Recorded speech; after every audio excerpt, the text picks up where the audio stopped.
ಮುಂದಿನ assembly election 2028 ಆಗುತ್ತೆ. ಆ ಎಲೆಕ್ಷನ್ನಲ್ಲಿ ಕಾಂಗ್ರೆಸ್ಗೆ ನಾವು ವೋಟ್ ಹಾಕೋದಿಲ್ಲ, ಕೊಡೋದಿಲ್ಲ. ನಮ್ಮ ಕುಟುಂಬದಿಂದಲೂ ಒಂದೇ ಒಂದು ವೋಟ್ ಬೀಳೋದಿಲ್ಲ.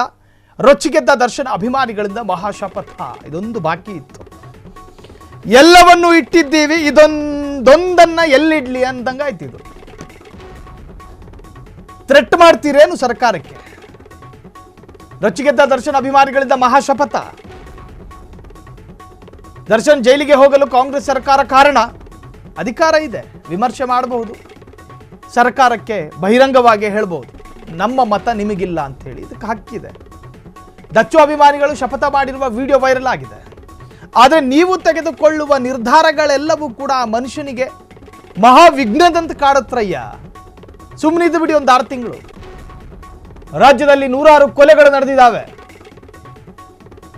ಆ ಎಲ್ಲ ಕೊಲೆ ಪ್ರಕರಣದಲ್ಲೂ ಸರ್ಕಾರ ಮೇಲ್ಮನವಿ ಸಲ್ಲಿಸುತ್ತಾರಾ? ದರ್ಶನ್ ಕೊಲೆ ಪ್ರಕರಣದಲ್ಲಿ ಯಾಕೆ ನಿಮಗೆ ಇಷ್ಟು ಇಂಟ್ರೆಸ್ಟು ಕೇಳ್ತಿರೋದು? ಯಾರು ಕೇಳ್ತಿರೋದು ಹೇಳಿ? ದರ್ಶನ್ ಅಭಿಮಾನಿಗಳು. ಯಾವ ರಮ್ಯಾಳ PMಗೆ ಹೋಗಿ ಅಶ್ಲೀಲ ಮೆಸೇಜ್ಗಳನ್ನು ಕಳುಹಿಸಿಕೊಟ್ಟಿದ್ರೋ ಅದೇ ಅಭಿಮಾನಿಗಳು. ಯಾವ ಬಿಗ್ ಬಾಸ್ನ ಸ್ಪರ್ಧಿ ಪ್ರಥಮ್ ಎನ್ನುವಂತಹ ಯುವಕನಿಗೆ ಕೊಲೆ ಬೆದರಿಕೆಯನ್ನು ಹಾಕಿದ್ರು ಅದೇ ಟೀಮಿಗೆ ಸಂಬಂಧಪಟ್ಟವರು. ಅರ್ಥಾತ್ ಅವರೇ ಮಾಡಿದ್ರು ಅನ್ನೋ ಆರೋಪ ಇದೆ. ಅವ್ರನ್ನ ಯಾರನ್ನೋ ನಾನು ಕಡ್ಡಿ ಮುರಿದಂಗೆ ಇವರೇ ಅಂತ ಹೇಳ್ತಿಲ್ಲ. ಯಾವ ಆರೋಪವನ್ನು ಹೊತ್ಕೊಂಡಿದ್ದಾರೋ ಅವರ ಮತ್ತೊಂದು ಶಪಥ ಅಂತೆ ನಾವು ಕಾಂಗ್ರೆಸ್ಸಿಗೆ ವೋಟ್ ಹಾಕೋದಿಲ್ಲ. ಪ್ರಾಸಿಕ್ಯೂಷನ್ ಮುಖಾಂತರವಾಗಿ ಈ ಒಂದು ಪ್ರಕರಣವನ್ನು ಗಂಭೀರವಾಗಿ ತೆಗೆದುಕೊಂಡು SPP ಪ್ರಬಲವಾಗಿ ವಾದ ಮಾಡಿದ್ರಿಂದನೇ ಇವತ್ತು ದರ್ಶನ್ ಕಂಬಿ ಎಣಿಸ್ತಾ ಇರೋದು ಅಂತ ಹೇಳಿ ಈ ಮಂಗುಗಳು ಅನ್ಕೊಂಡಿರೋದು. ವಾಸ್ತವನೂ ಅದೇ.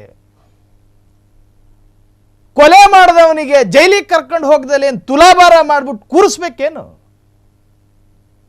ದರ್ಶನ್ ಜೈಲಿಗೆ ಹೋಗಲು ಕಾಂಗ್ರೆಸ್ ಕಾರಣ. ಹಾಗಾಗಿ ನಮ್ಮ ಓಟು ನಿಮಗಿಲ್ಲ. ಇದರಲ್ಲೊಂದು ಅರ್ಥ ಇದೆ. ಈ ದೇಶದ ಪ್ರಜೆಗಳು, ಈ ರಾಜ್ಯದ ಕನ್ನಡಿಗರಿಗೆ ಯಾವ ಪಕ್ಷಕ್ಕೆ ಓಟ್ ಹಾಕಬೇಕು ಅನ್ನೋದು ಯಾರೂ ಕೂಡ ಬಲವಂತ ಮಾಡೋ ಹಾಗಿಲ್ಲ. ತಾವು ಸ್ವತಂತ್ರರಾಗಿ ಇಂತಹದ್ದೇ ಪಕ್ಷಕ್ಕೆ ಹಾಕ್ತೀವಿ, ಇಂತಹದ್ದಕ್ಕೆ ಹಾಕೋದಿಲ್ಲ ಅಂತ ಹೇಳ್ಬೋದು. ಇದರಲ್ಲಿ ಯಾವ ನಮ್ಮ ಆಕ್ಷೇಪಗಳೇನೂ ಇಲ್ಲ. ದಚ್ಚು ಅಭಿಮಾನಿಗಳು ಶಪಥ ಮಾಡಿರುವ ವಿಡಿಯೋ ವೈರಲ್ ಆಗಿದೆ.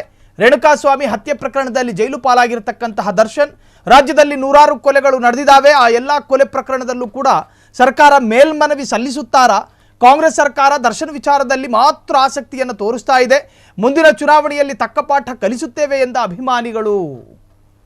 ನಿಮ್ಮ ಶಪಥ ಪಾಪ ಜೈಲಲ್ಲಿ ಕೂತ್ಕೊಂಡಿರೋ ದರ್ಶನಿಗೆ ಕಂಟಕವಾಗದಿರಲಿ, ಅದನ್ನು ಪ್ರಾರ್ಥನೆ ಮಾಡ್ಕೊಳ್ಳೋಣ. ಪಾಪ ಒಬ್ಬ ಮನುಷ್ಯ ಎಷ್ಟಂತ ಸಹಿಸ್ಕತಾನೆ. ಕ್ಷಣ ಕ್ಷಣದ ಸುದ್ದಿಗಳಿಗಾಗಿ ಫ್ರೀಡಂ ಟಿವಿ ಸಬ್ಸ್ಕ್ರೈಬ್ ಮಾಡಿ, ಲೈಕ್ ಮಾಡಿ ಹಾಗೂ ಫಾಲೋ ಮಾಡಿ. ಹೊಸ ಸುದ್ದಿಗಳ ನೋಟಿಫಿಕೇಶನ್ಗಾಗಿ ಬೆಲ್ ಐಕಾನ್ ಮೇಲೆ ಕ್ಲಿಕ್ ಮಾಡಿ.